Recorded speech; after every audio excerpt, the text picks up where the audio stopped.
Hello everybody, Derek here, and today I'm going to be doing some Total Extreme Wrestling 2016, also known as TEW 2016, and I'm going to be playing a file I've been actually playing since the game came out with WWE, or WWF as I renamed it again.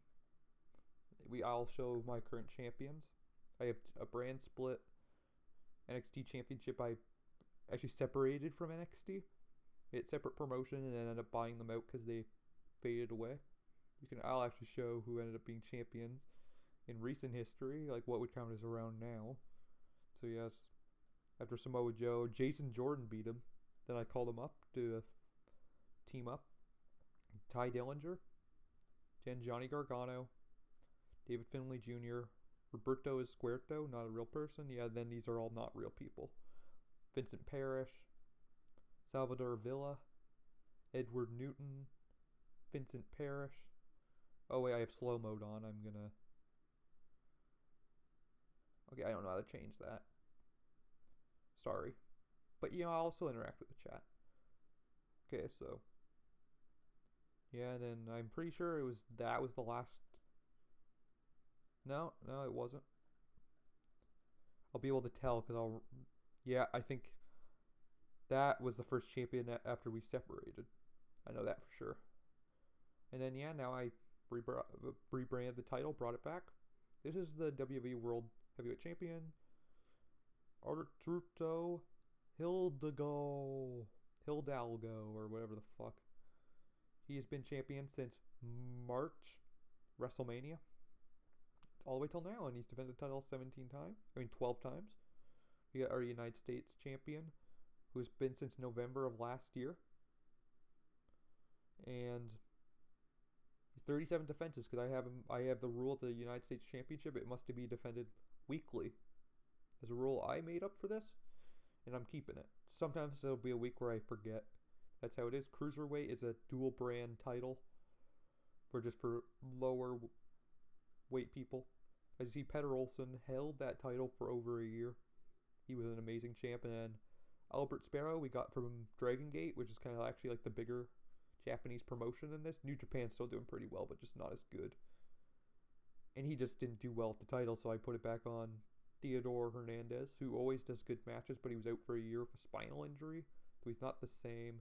Harvard Hesketh, another person we actually originally had, he didn't do too good, so we got rid of him. He went to Dragon Gate, made a career there, and he was like their top guy. He won Wrestler of the Year a couple times.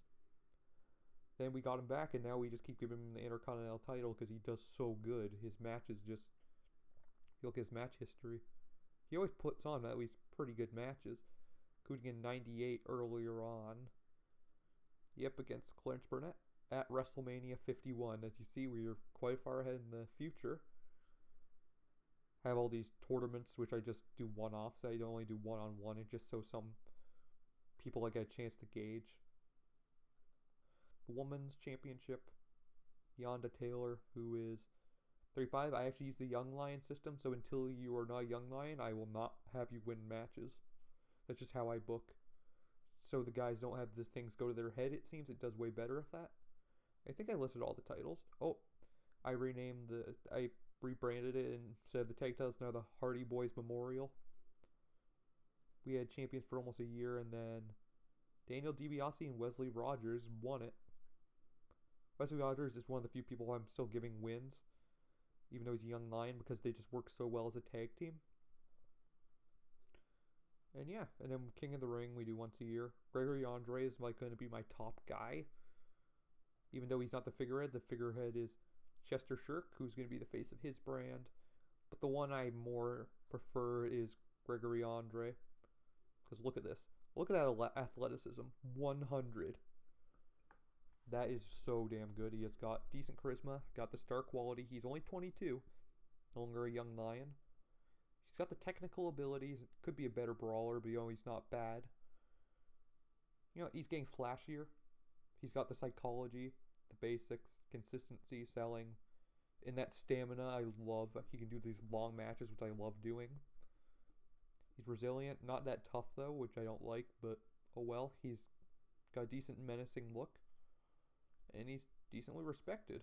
And he can play heel or face. I prefer him as a face.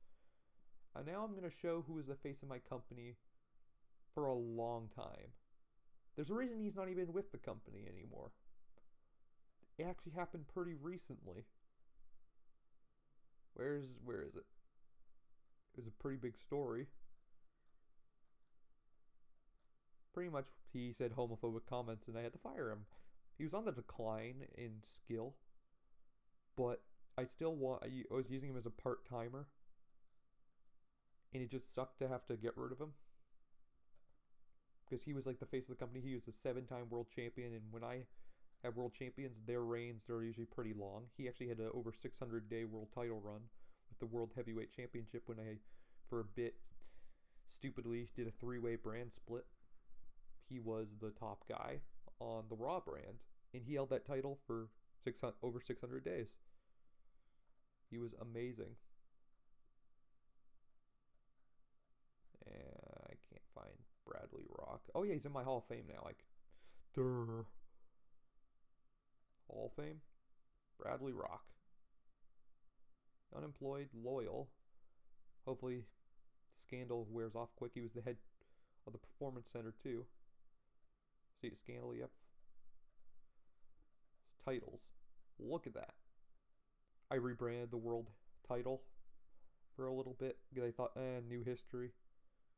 But then I just went back to the old one just because it just confuses everything. So yeah, as you see, 1, 2, 3, 4, 5 times with the main world title and then the world heavyweight.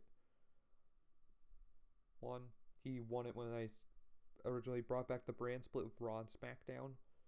He was the first champion. He beat Cesaro. Then he lost the title to Brock Lesnar at Mania.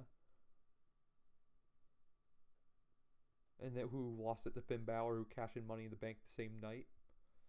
And then Cesaro won that title at SummerSlam, and then he held it for over a year, for like 500 days, and then lost it. But then he, of course, right away hit his time decline, and then, yeah. So for a little bit, I kept Bradley Rock. Wow, I'm actually shocked how long I actually kept him out of the title picture. He went from world champion for the last time in 2020 all the way to 2024 for my top guy. I actually did not realize I did that. As you see, 3-time Intercontinental Champion. I ended it because that's when he started becoming part-time. Even though I could have him work every show. But it's just because I use events weekly because it's easier for popularity, just for the fun of it. He could still work all those because they're events, but I just felt like that was cheating, so I only use him on my big monthly shows. He is a 1, 2, 3, 3-time tag champion, and he's won a tag tournament twice. Yeah, he actually was called the Balor Club with Finn Balor. They had a really damn good title reign. The thing I'm really impressed with is our tag division. Right now, is if you look, 20 experience, 100 experience. This is my top team, and will be for a long time because if you look at their ages, 30 years old, 32. It's damn good. Cruise speed. I'm just not going to read out that name. DiBiase and Rogers. Really good team. Dominance. 42 experience. I haven't really done much with them. They were just a makeshift team. Probably not going to use them much because they're on separate brands. Hesketh and Foley. That was just to give Foley some time to work. Prove his skills, and it actually just kind of worked out. Don't have chemistry or anything, but they're still good. Like, they're both just talented workers that are a tag team. So, I'll keep them together just so Hesketh has something to do when he drops the Intercontinental title. Serrera and Hupp. I don't know how I feel about them. I don't do much. Ilbans and Smith did nothing with them yet. Martinez and Kovac. Kovac's going to be a huge star. As you look, excellent entertainment. Below average look though, which sucks, but he puts on good matches all the time. He's like a top level performer in that respect. If you look at his matches, I actually have not had him win a single match yet. But the match ratings he's pulling off, like 86s. And he actually pulled off an 87 against Marvin Hesketh a different time, not even title match. So he's got something.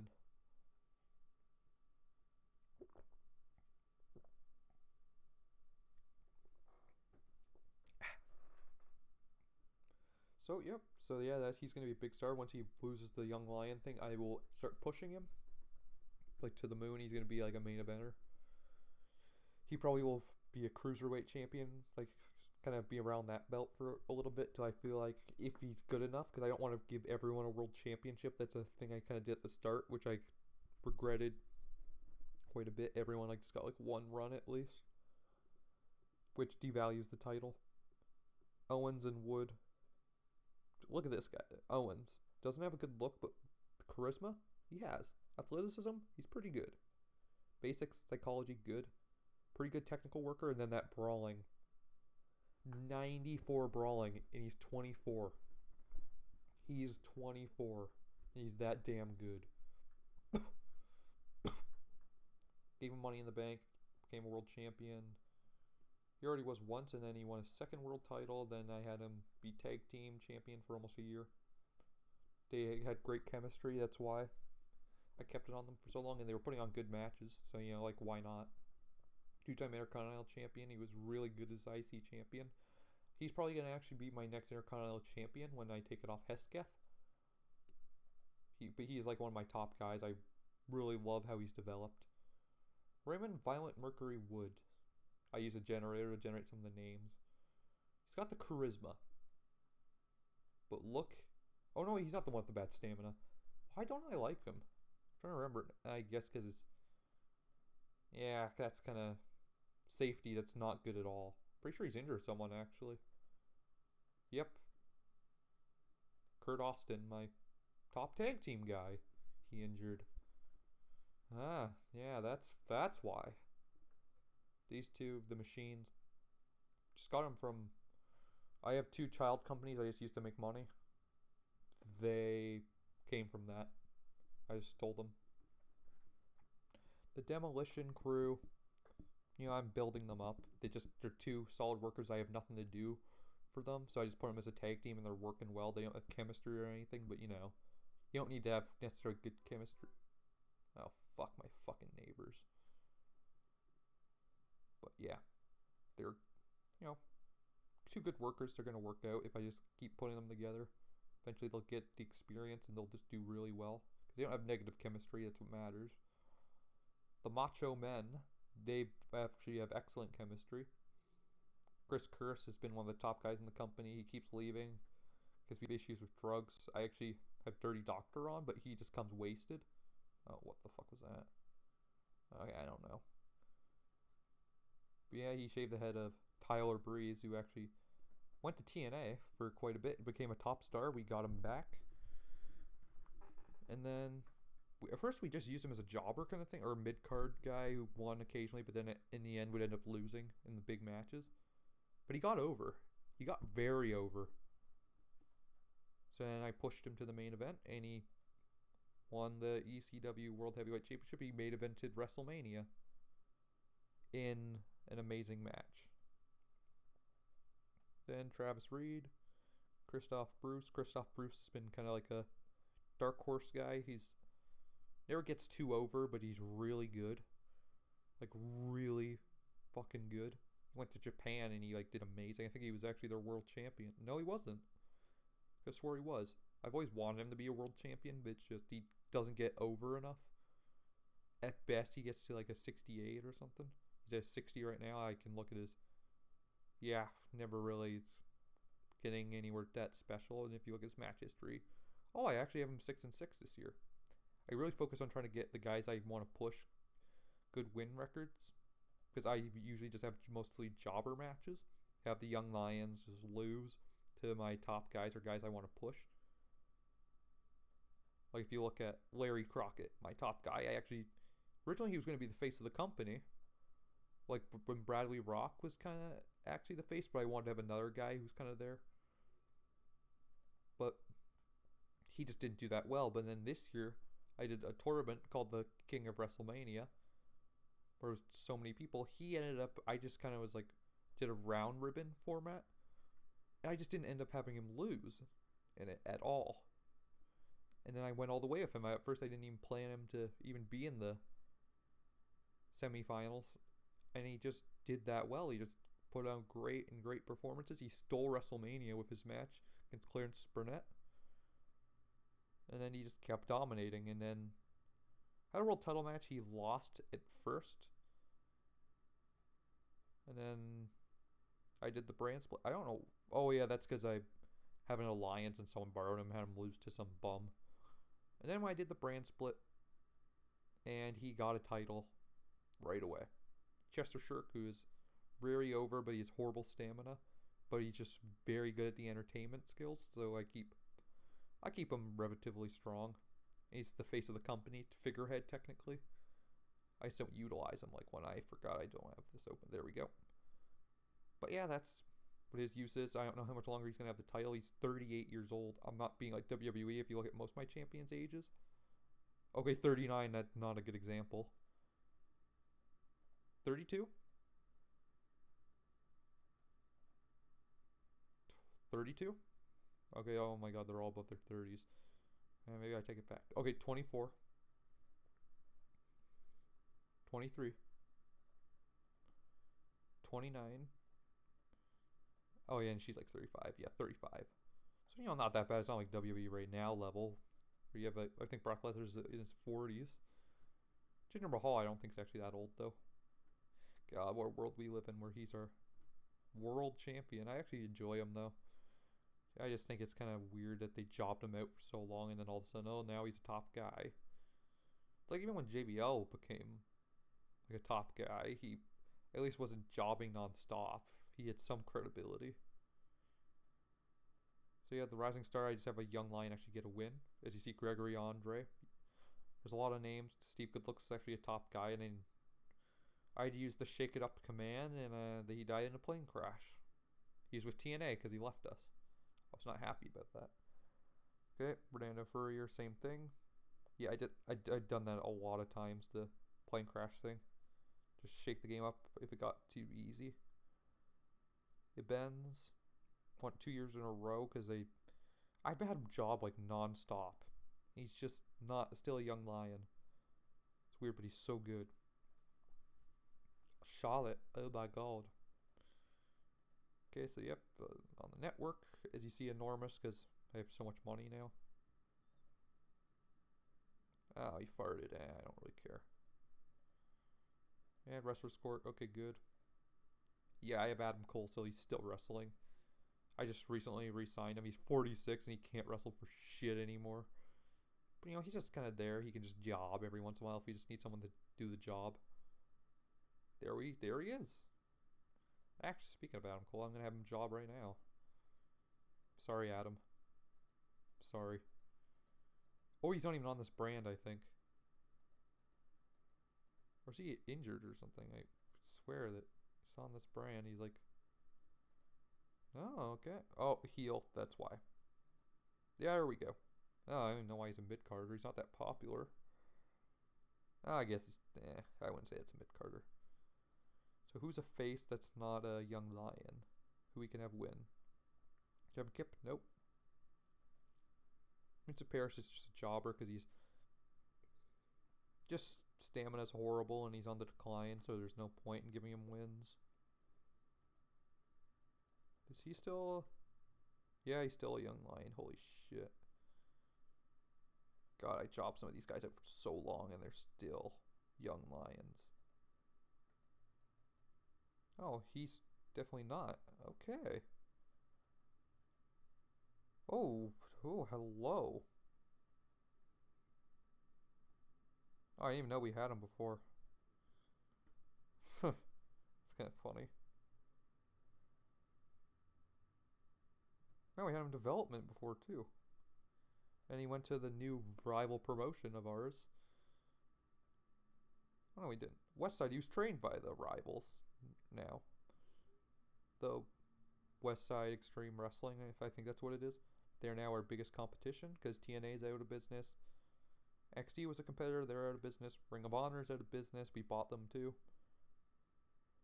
That's just how things are now. Yeah, Adam Cole. Adam Cole, baby.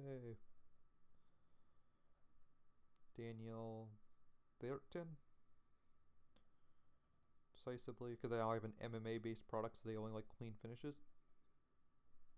Okay, I'm gonna readjust. Let's see if I have any viewers. Oh, I got 2. Or is that just... It's probably that.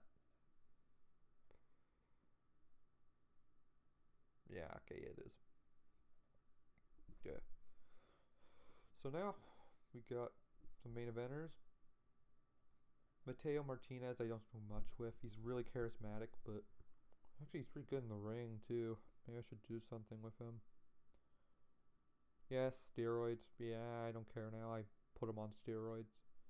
Yeah, let's just give him a match to win against a young lion. Sam Hughes is one of those guys that I really want to do something with because look at that technical ability. Holy shit. But he doesn't have a good look.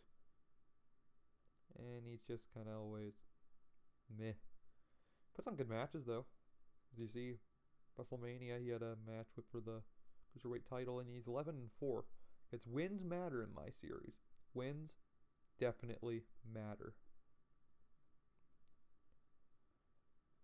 So, who's a good young lion? Okay, I think here's a young lion. There we go. Holy shit, he's good. Yeah, he's definitely going to be a somebody one day. Have it go like 4 minutes. Teo Martinez, domination and decisive.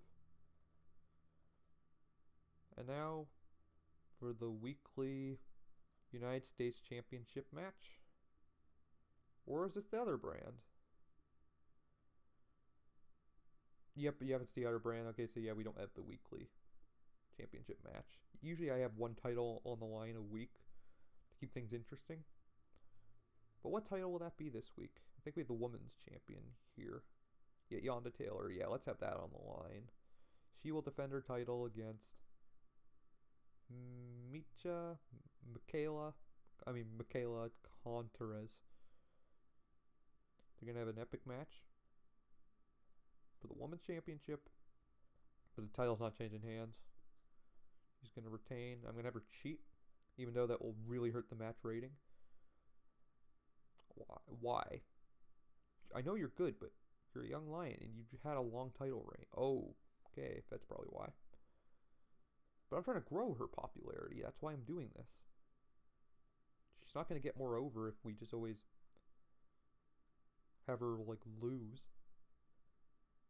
Come on. You seriously, you can't lose one match? It's by cheating. There we go. Oh, that's going to really tank the ratings for that match. Chester Shirk, the guy is the face of the company, will face... See, not a young lion anymore. Okay, that's good.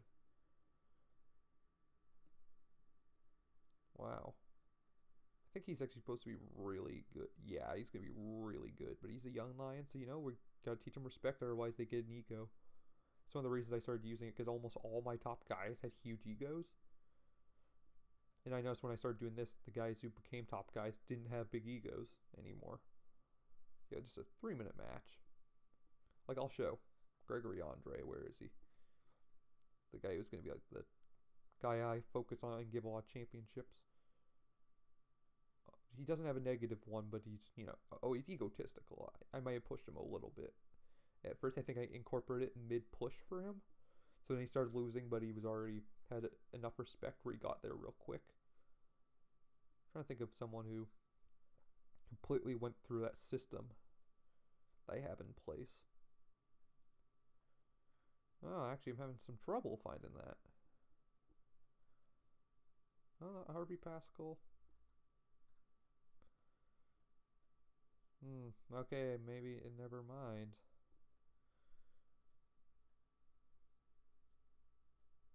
Todd Murphy is one of our top guys also.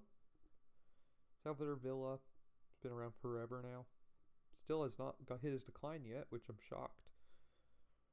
Okay, yeah, I'm actually having trouble finding anyone. I think that we've done it for over a year. Must be some... Okay, yeah, he's a positive influence. He's not past there yet. So, you know, there's some evidence. He's extremely egotistical, even though we've jobbed him out non-stop for years. Okay, maybe I'm wrong. I thought maybe that would do better. Okay, he's humble. Okay, maybe it works. Maybe I'm just throwing shit up my ass. Okay. Okay, maybe there is something to that. Yeah, David Faber is one of the guys I also want to push. Because, good performance skills. I like a guy you can sell. He's got decent stamina. Big E, color commentator. He's not a good one, but he can still wrestle, actually. Holy shit. He's 49. He can still wrestle. He's retired, but he can still wrestle. He's pretty popular. I think I have him under a contract where I can still have him wrestle. Yep. It seems like cheating, though. Must he be rusty? Daniel DiBiase. What's his personality? Okay, yeah, extremely egotistical.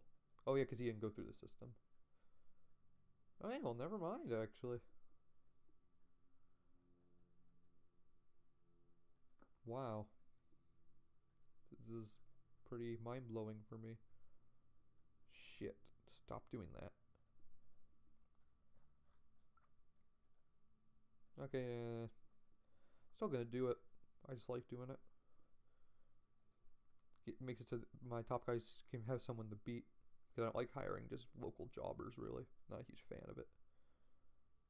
Harvey Pascal, who's going to be the new, Larry Crockett when he's done. He's going to be kind of in the same role. Versus Kovac. No, I think I've done that matchup quite a bit, and I think they have bad chemistry. Okay, Salvador Villa. Give him a win. Have they ever faced? Yes, they faced once one-on-one. And it was last year. Oh, no, it was this year, but a long time ago. Give them a decent time. Salvador Villa wins because Kovac's a young lion. Doesn't have the experience yet. Okay, another top guy. Okay, Larry Crockett's the world champion, so he probably should have a win. I won't jump to that yet. Johnny Paris. Nah, he has a tag team. We'll give him a tag team match. Yeah, Harvey Pascal. We'll take on Kevin Kipp. I might have done this match a lot lately. Yeah, I have. In the past 2 months, I've done it twice or 3 times. I'm going to end the live stream. My voice is starting to get sore. I hope you guys enjoy. I'm Eric, and I'm out. Peace.